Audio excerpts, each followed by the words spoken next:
L'approche de la fin des temps tient une place considérable dans les synoptiques. Il est même probable que Jésus ait inauguré sa prédication par ce thème. Il est logique, avant de proposer une certaine attitude à l'homme, de lui en montrer le but définitif.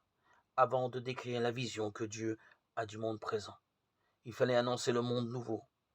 Avant de tracer une route, il importait de déplier la carte et de situer l'objectif. Mais cela n'implique en rien l'immédiateté de la parousie.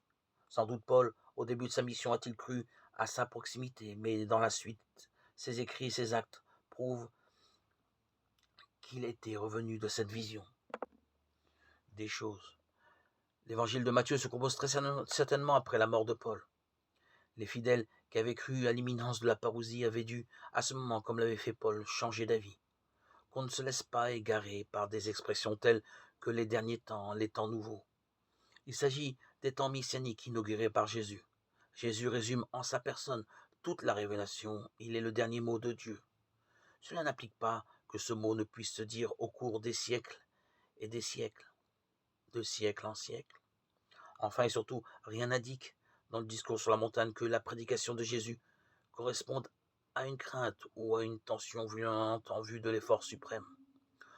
Aucune psychose de la fin du monde, aucune angoisse devant une catastrophe imminente, pas la moindre allusion.